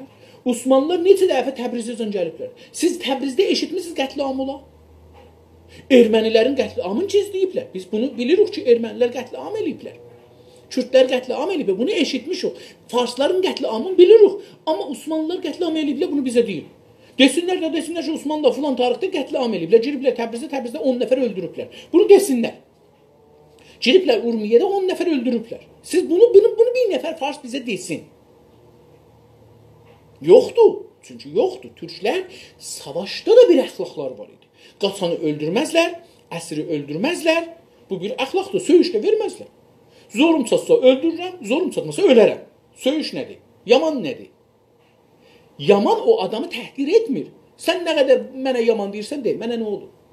Sən əskilirsən, sən aşağıya gəlirsən. Sən pəst görsənirsən, sən əskik görsənirsən. Sən bir milləti əskik görsədirsən. Niyə söyüş verirsən? Savaş, vur, öldür, öl. Yolu budur. Yox, sən burada durmursan, millət orada rah peymanlıq edir, gözəl-gözəl söz deyir, sən burada bir video çəkirsən, söyüş verirsən. Və bu söyüşlə Türk millətinə sən deyirsən, dünyaya deyirsən, Türk milləti belədir. Türk milləti orada şüar verəndə, amma sən bir nəfər, bir söyüş verməklə Türk millətin qaralırsan. Bu qədər əskik deyilik biz. Bizim bir yüksək əxlaqımız var. Barış sevgisi biz insanıq. Biz faslara deyirik, bizim haqlarımızdan əgər çəkilməsəz dalıya, hala istimara devam eləsəz, sizin savaşacağıq. Bax, bu ələni və azad deyirik. Biz əsən qorxmuruq bunu deməkdən. Biz deyirik, qorxun o gündən ki, silah götürək və savaşaq. Amma o gün gələcək. Biz o gün savaşacağıq, biz sizi öldürəcəyik. Niyə söyüş verim mən sənə? Sən mənə söyüş verərsən, mən sənin fərhəngin və təməddünün və mədəniyyətin və dinin və əxlaqın və fəlsəfə və dünya görüşü görürəm. Amma mən sənə deyirəm, mənim bu haqlarım var. Mən bu torpaq sahibiyəm, mən bu dil sahibiyəm, mən bu tarix sahibiyəm, mən bu filanam, mən bəhmanam. Sən bunları qəbul etməzsən, bir gün olar savaşarıq. Onda da görürük kimi öldürür. Deyir ki, barış sevərliyini imperializmdən qaçmasını imperializmdən deyir, Metəxan qaçardı. Məncə bu doğru deyil. Çünki imperializm taza bir sözdür. Əski söz deyil. Hər kəsin güc alsaydı, torpaqları alardı, gedərdi. Buna indi imperializm deyirik. Çünki imperializm dedim, imperatori sözündən gəlir, imperatorluqdur. Buna məncə bu o məqtədə ki, bu kitabı yazır, dünyada bir imperializm savaşı var. Yəni ideolojisi imperializmlə müxalif. Çünki o imperializm şey deyil, torpaqları almır. Baxın, Türk imperializm olmayıbdır. Mən yenə bir misal vuram. İspaniyalılar gəliblər Amerikaya, Cünubi Amerikaya, alıblar. Dillərini çeviriblər, dinlərini çeviriblər. Buna imperializm deyirlər. Sonra da bunların nələri var aparıblar. Bunlar kasıb, bunlar zirvətdə olublar. Diqqət buyurdunuz, nə dedim? Portağallılar gəliblər. Dillərin yayıblar, dinlərin yayıblar, mallarını aparıblar. Onlar Portağallılar dövlətdir, bu torpaqlar ucuz. İngilislər gəliblər Hindistana, Çinə, Kanadaya, Amerikaya, Astraliyaya. Bunları çalıblar, çapıblar, dinlərini dəyişdiriblər, öldürənlərini öldürüblər, öldürməyənlərini əsir aparıblar, qızlarına, arvadlarına təcavüz eləyiblər, satıblar, dünyanın hər yerindən insanları bərdə eləyiblər, gətiriblər, dinlərin və dillərini dəyişdiriblər və topraqsız, pulsuz, pləssiz qoyublar. Amma özləri sərvətləşiblər. Hindistan da bu cürdür, Çin də bu cürdür, Kanada da bu cürdür, Amerika da bu cürdür, İngilistan da bu cürdür, Afrika da bu cürdür və hətta Okyanusiya ya bu cürdür. Amma türklər, diqqət buyurun, Siz bir dana məmləkət görsədin dünya tarixində ki, türklər ora gediblər, imperializmin fərqini deyirəm. Türklər ora gediblər, oranın dinin və dilini dəyişdiriblər. Bunu görsədin. Deyin ki, onları qarət ediblər, gətiriblər, özləri sirvətləniblər, onlar kasıblanıblar. Bunu siz bizə görsədin. Siz bunu görməzsiniz. Çünki türkdə bir tarixdə bir şey var. Türk tarixində bir əxlaq var. Deyir ki, bu adam özü istərsə mənim dilimi qəbul edər, istəməsə qəbul eləməz. Özü istərsə türkü oxur, istərsə öz dilində oxur. Türkdə bu yoxdur. Yoxdur. Hətta bu günləri Türkiyəyə pənahəndə olan ərəblər və farslar istədikləri kimi orada eləyə bilirlər, farsı oxuyarlar, farsı yazarlar, farsı danışarlar. Heç kəs onları zor eləmir ki, siz türkünü gələ öyrəşəsiniz. Bu Türk, onun üçün mən fikir edirəm ki, bu dostumuz ki, bu kitabı yazıbdır. İmperializmi o 18-ci yüzilin sonları, 19-cu və 20-ci ilin əvvəlləri, 19-cu ilin hamısı və 20-ci ilin, 100 ilin yarıya 50-yəcən, 55-əcən bu imperializm məsələsi çox güclü bir cəryan idi, siyasi cəryan idi. Fikirlə bunu ona görə gətiribdi ki, desin, Mete də, məsələn, Mete xan da idi, imperializmin ziddini idi. Məncə belə bir şey ola bilməz.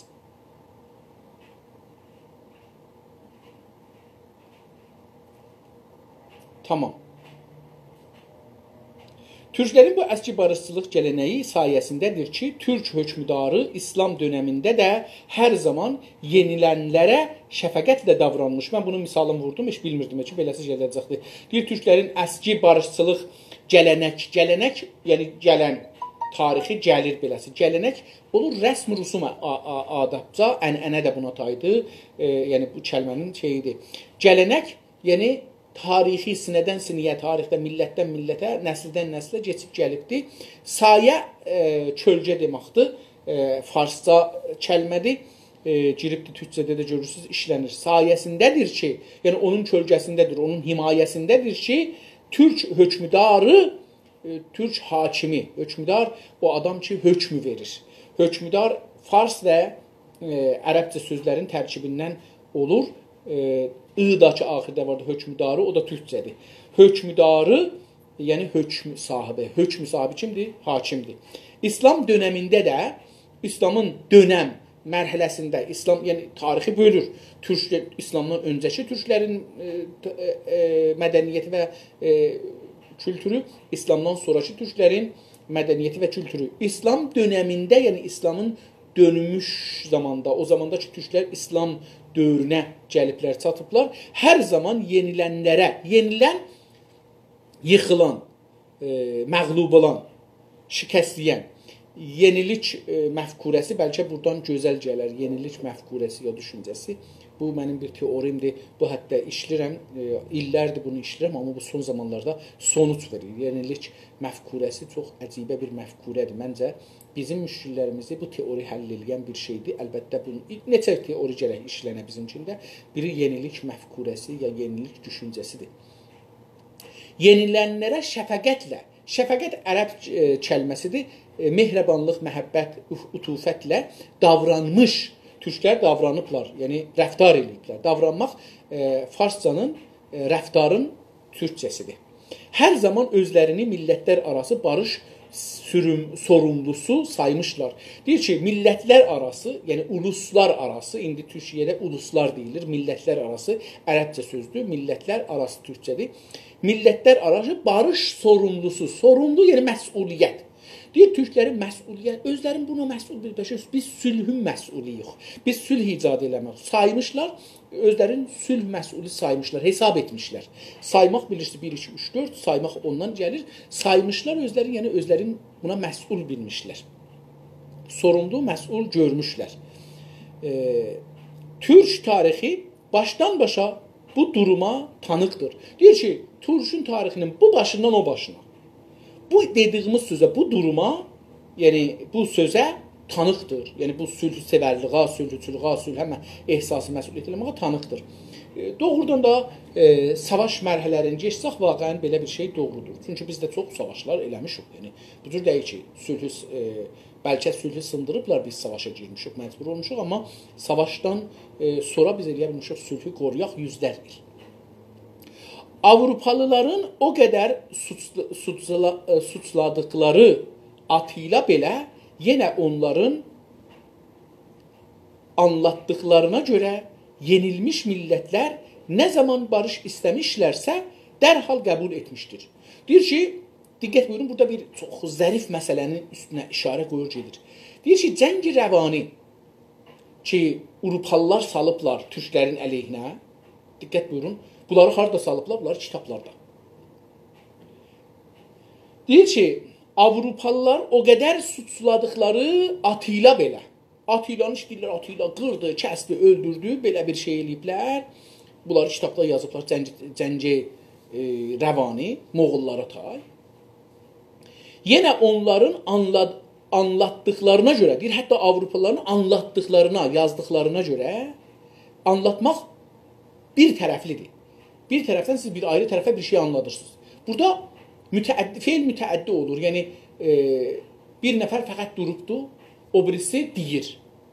Buna deyirik anlatmaq. Anlaşmaq iki tərəflidir. Yəni, mən də ona anlatıram. İki tərəfli danışmağa, fikirləri ortaya qoymağa anlaşmaq deyirlər. Anlatmaq nədir? Bir tərəflidir. Bir tərəfdə güc var, o bir tərəfdə güc yoxdur. Farslarda bu cür güc var. Hər nə istəyirlər, bizə anlatırlar. Yəni, bizə təhmil edirlər. Bu anlatmağın anlamıdır. Nə zaman barış istəmişlər? Yenilmiş millətlər. O millətlər ki, kəsiblər. Hər zaman ki, biz barış istəyirik, savaşmırıq, dərhal qəbul etmişdir. Elə həman ləhzə qəbul etmişdir. Atila hətta. Çünki Atilanın Tanrı Qotu unvanını Allahın bəlası şəklində çevirməklə tarixi bir günah işləmişdilər.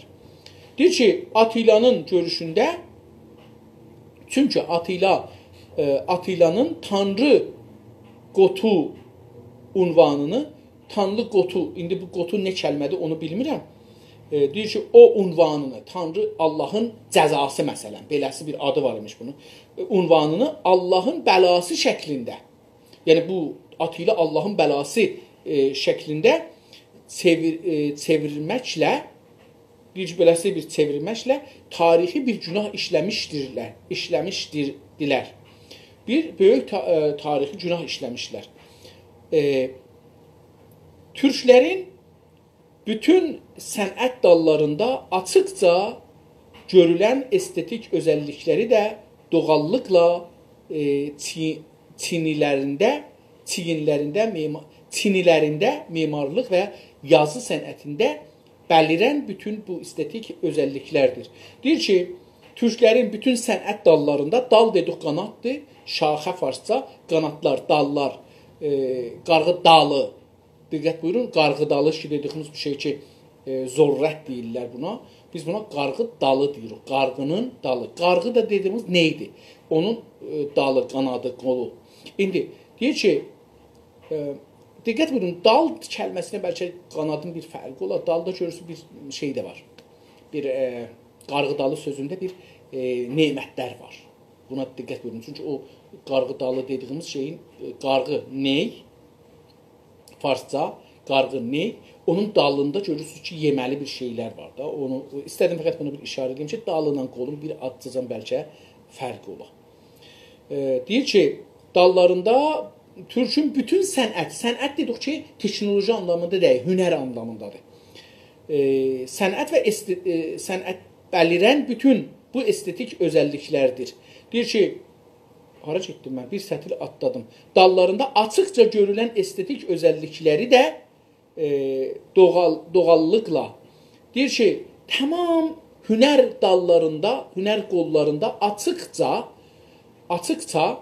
yəni aşkar, aydın, görülən estetik özəllikləri, hünəri özəlliklər, xüsusiyyətlər, viceciklər, bunları da doğallıqla, təbii, doğallıqla, yəni təbiətdə, çinilərdə doğallıqla Çinilərdə, memarlıqda, yazı sənətində bəlirən yəni aşkar özün görsədən ya bəlirən bütün bu estetik özəlliklərdir. Bu özəlliklərin hamısı hünəri özəlliklər, hamısı buradadır. Estetikdəki hünərdir.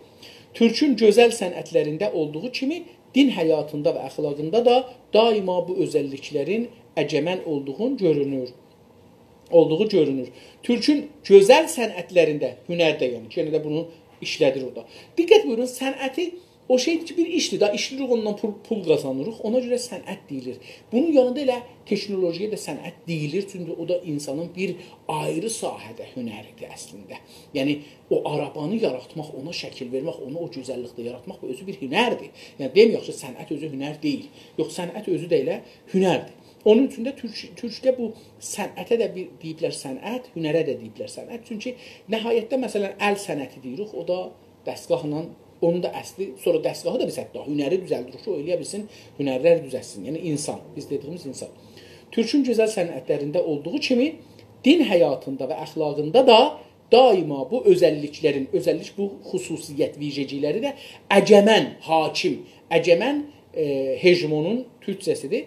Əcəmən olduğunu görürüz, yəni hakim olduğunu görürüz. Bizim buradan bir paragrafımız vardı, bilmirəm oxuyayım ya, sürətlə oxuyayım bunu, bu səfə qalmasın gedək. Bu örnəklərdən anlaşılır ki, bir kültürün meydana gətirən çeşidli, bir kültürün meydana gətirən çeşidli sosial yaşayışlar arasında içdən bir bağlılıq, içdən bir uyum vardır. Bu örnəklərdən misallar ki, vurdu üstə hamısında anlaşılır ki, anlaşılmaq da iki tərəflidir. Bir kültürün meydana gətirən çeşidli, bir kültürünü izafidir burada, bir kültürü meydana gətirən çeşidli yəni cürbəcür, sosial yaşayışlar, ictimanın içindəki müxtəlif cürbəcür yaşayışlar arasında içdən, yəni toplumun içində, insanların içində bir bağlılıq, yəni ondan ilgi, əlaqə, içdən bir uyum, insanların içindən bir o kültürə bir uyum var, ona bir uymaq var, ona bir tətabüq var. Türkün dili nə cür saf isə, Türkün dili nə cür safdır, sadədir, saf, sadə, səmimi demək. Bilirsiniz, bəzən də insanlar ki, biraz çox sadə, səmimidirlər, onlara saf deyirlər. Tohin hesab olur, təhqir hesab olur orada. Çünki deyirlər ki, yəni bunları o qədər safdılar ki, bunları hamı toğlaya bilər. Onu deyir. Din, necə ki, dil saf isə, Türkün dili saf isə, o cür də dini, əxlaq, gözəllik, politika, siyasət, ekonomi, iqtisad və ailə həyatları da, ailə həyatı, yəni ailə yaşamı, ailə durumu da safdır. Saf və içindədir. İçindəndir. İçindəndir, yəni insanın içindəndir, ailənin içindəndir, dini də adamın içindəndir, içindən qalxır, əxlaqı da içindən qalxır. Yəni bir nəfər söyüş verir, onun içindən qalxır, bir nəfər də hörmətli davranır, o da onun içindən qalxır. Türkün həyatındakı sevimlilik və orijinallıq və bu əcəmən karakterin bir yansımasından ibarətdir. Türkün həyatında, türk bir insanın yaşamında sevimlilik, aşıq olmaq, sevmək, sevimlilik, yəni bu ruh ki, hər şeyi sevəsiz. Və orijinallıq əsil, latincə sözdür, giribdir. Eşq kəlməsinin yerinə sevimlik, aşıqlığın yerinə, orijinallıq da orijinal, ya orijinal onun yerinə də əsil və bu əcəmən də hakimlik, qudrət sözü, əcəmən ya əyəmən, karakter şəxsiyyətin rəftarı, bir adamın şəxsiyyəti. Məsələn, biri yamancıldır, onun şəxsiyyəti odur, birinin də sülhücüdür, onun da şəxsiyyəti odur. Bir yansımasından ibarətdir. Bunların hamısı o insanın ruhiyyətində yansır. Yansımaq nə deməkdir? Diqqət buyurun, əgər biz bir insanı təqlid edirik, ona yansılırıq. Məsələn, birinin ağzını əyirik, onu yansılırıq. Yəni, onu təqlid edirik. Yansımaq əslində təqlid sözünün şeyidir, türkcəsidir. Təqlid sözünün türkcəsi yansımaqdır. Yansımaq yəni onu dəqiqən eyni o rəftar eləmək. Yansımaq buna deməkdir. Amma fərqli insanlar bir-birin yansırlar. Fəqət milli kültürün elemanları arasında bu uyuma baxıb da mədəniyyətində uyumlu elemanlarından meydana gəldiyini zənn etmək doğru deyildir. Deyir ki, indi burada bir söz deyir. Yenə də gəlir deyir ki, mədəniyyətlə, təməddünlə kültürün arasında olan fərqi, ya fərhəngin arasında olan fərqə bir işarət edir. Deyir ki, fəqət, yəni bir dana burada amma gətirir, burada amma kimi. Fəqət milli kültürün elemanları arasındakı eleman, yəni ünsürlər, o şeylər ki, milli kültürü qoyur. Dedik, dindir, dildir, tarixdir, sənətdir, hünərdir. Bunlar ki, milli kültürü düzəldir. Milli kültürün elemanları arasındakı bu uyuma baxıb, o uyuma, yəni o gəlir ha, gedir, ona baxıb da mədəniyyətin də uyumlu elemanlarından meydana gəldiyini zənn etmək doğru deyildir. Amma deyə bilmərəm, zənn etməyək ki, doğru deyil, belə zənn edək ki, mədəniyyət də uyumlardan ibarətdir. Meydana belə onlardan çıxır. Mədəniyyətin elemanları, ünsürləri də meydana çıxması, yəni uyumluqla gəlir. Yəni insanlar ona uyurlar, ona adət edirlər. Yox, deyir, bu ondan deyil. Bəlkə bunu bilirik ki, mədəniyyət yaranır. Yəni, birdən maşın gəlir, birdən təyyara gəlir, birdən helikopter gəlir, birdən zirdəryayı gəlir, birdən kompüter gəlir, birdən internet gəlir. Bunlar birdən gəlir, amma millət bunu işlədir. İş olur, uyumla gəlmir. Amma siz dili uyumla gəlirsiniz, adət ilə gəlirsiniz. Əlbəttə, indi sonra məsələn internet olur nə mənə? Bir uyum, yəni uşaqlar, indi mənim nəvəm var, 3 yaşı var, məsələn, internet, kompüterlə məsələn, işlir. Yəni bu adam görürsünüz ki, tualetə gedəndə gərək bunun əlində telefon ola, orada onunla oynaya, ta məsələn bir yarım saat orada oynur, özü də istəmir çıxar, çünki istəyir oynaya. Ki o oyunu mən bəlkə mümkündür başarmayam, çünki mənim sinnim o mərhələni, təməddünün o mərhələsindən dalıdır. Tamam. Osmanlı mədəniyyəti türk, əcəm, ərəb kültürləri ilə İslam dininə, Doğu mədəniyyəti və son zamanlarda da Batı mədəniyyətini quramlarından meydana gələn bir qarmadır. Deyir ki, Osmanlı mədəniyyəti ibarət oldu Osmanlı dövləti və o yaratdığı elmi, texniki şeylər, hünərlər ya hər nə mənə ki yaradıbdır, onu deyir. Osmanlı mədəniyyəti türk, əcəm olur, fars, ərəblər də ki bilirik nədir?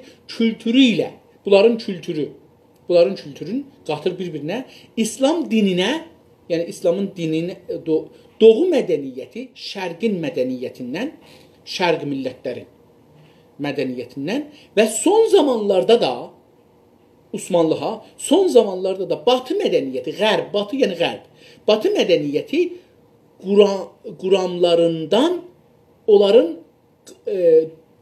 qurulmuş olduğu mədəniyyətlərinin quramlarından meydana gələn bir qarmadır. Qarma qarışıq bir şeydir, bir aşdır. Qarma, görürsünüz, bizdə bu işlənmir, amma bizdə qarma qarışıq işlənir. Yəni. Deyir ki, yəni bir qatışmış bir məcundur. Bir qarma qarışıq bir şeydir, Osmanlı. Həm İslam dini var, həm türk var, həm ərəb var, həm əcəm var, həm də ki, qərb, batı var, həm də şərq mədəniyyətindən də var. Bunların hamısı yığılıb da Osmanlını təşkil edir, Osmanlı mədəniyyətin.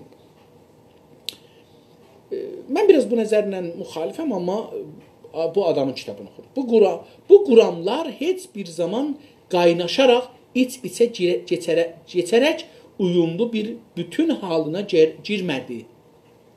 Deyir ki, bu quramlar, qərbinki, şərqinki, İslamınki, türkünki, əcəminki, ərəbinki, bunların hamısı quramlar.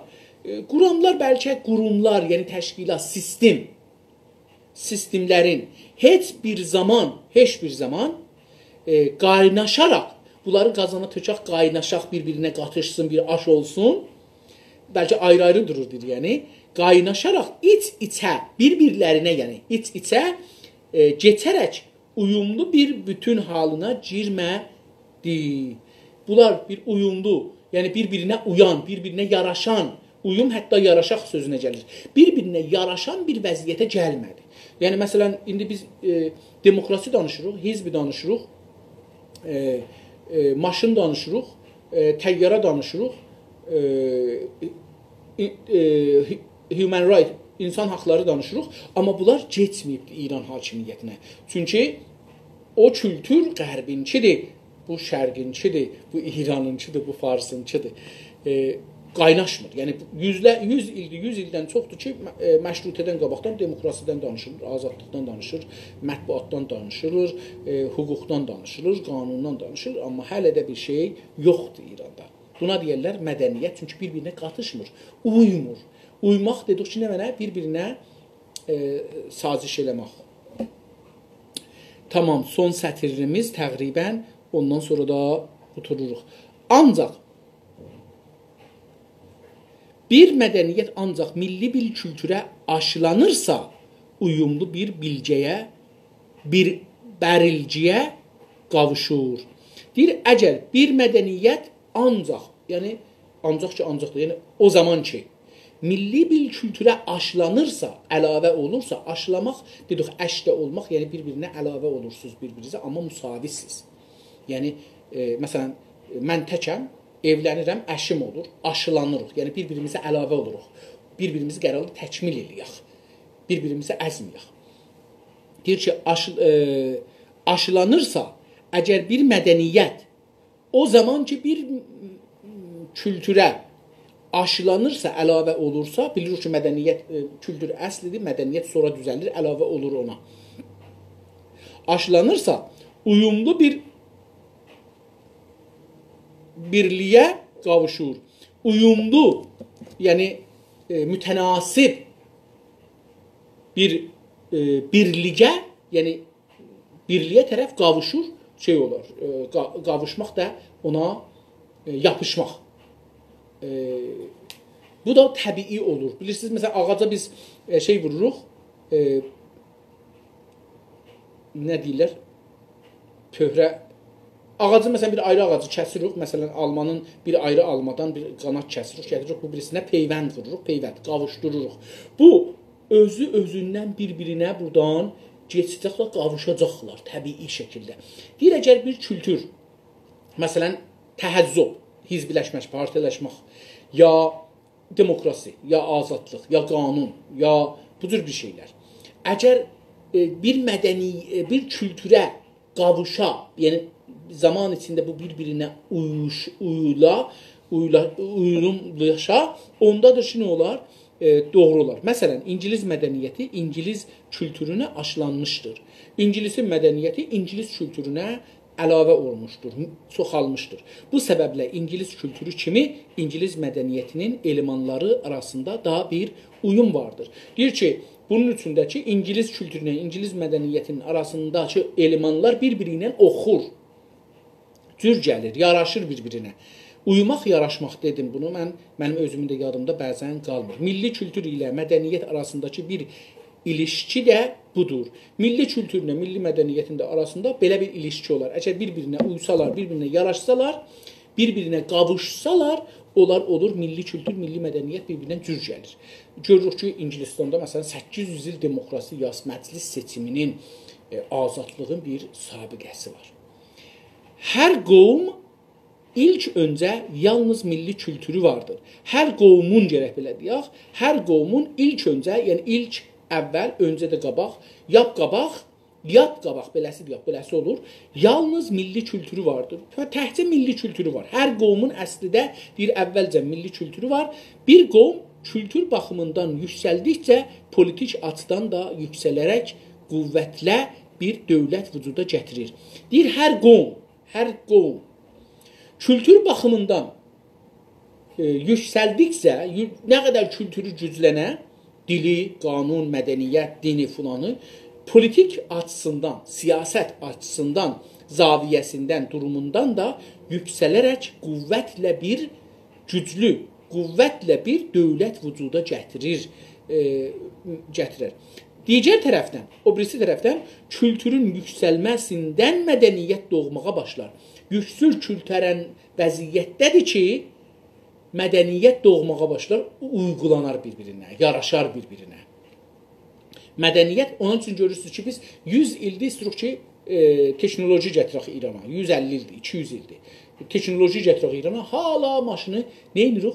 Çünki doğmur ki bizim içindən. Bizim İran mədəniyyətinin kültüründən maşın doğmur. Doğmadığı üçün görürsünüz 100 ildir, hey montaj və heç yerə çatmır bu montaj. Pəs yüksəlməsindən mədəniyyət doğmağa başlar. Əgər kültür yüksəlsə, ondan o yüksək kültürdən, zəif kültürdən bir mədəniyyət çıxmaz. O eləyə bilməz teknoloji, kompüter yaratsın, maşın yaratsın. 100 ildir dedim, heç olmasa da İranda istəyirlər ki, Nasiruddin Şahdan bu üzə istəyirlər ki, maşın düzəldirlər. Hala bu mədəniyyət, o qədər bu kültür, İran kültürü, Fars kültürü o qədər zəifdir. Mən bunu demişəm. Dil zəif, Fars dili zəif olduğu üçün insanların beyin zəif saxlır. Beyin zəif saldığı üçün siz hətta belə montajı, təqlidi eləyə bilmirsiniz ki, mənimsədəsiniz. 100 ildən sonra eləyə bilərsiniz, biz özünüz maşın tərrahi eləyəsiniz, düzəldəsiniz. Başlanğıcda milli kültürün doğduğu halda sonradan qonşu millətlərin mədəniyyətindən də bir çox qurumlar alır. Deyir ki, burasının qutuldu sözümüz. Deyir, mədəniyyət necə olur? Mədəniyyət başlanğıcda, mədəniyyət bir əvvəlki başlayır o zaman, başlanğıcda, yəni başladığı zaman, milli kültürdən doğduğu halda, milli kültürdən dedik doğarda mədəniyyət, doğduğu halda sonradan qonşu millətlərin mədəniyyətindən də bir çox quramlar alır. Deyir ki, sonra qonşu millətlərin də bir çox quramlar həm qanun ola bilər, həm təşkilat. Deyir, onlardan da bir şeylər alır. Əziz dostlar, 35-ci səhifədən əvvəlində qaldıq. Sağ olun, təşəkkür edirəm. Biraz uzun oldu, amma da neynəmək. Sağ olun.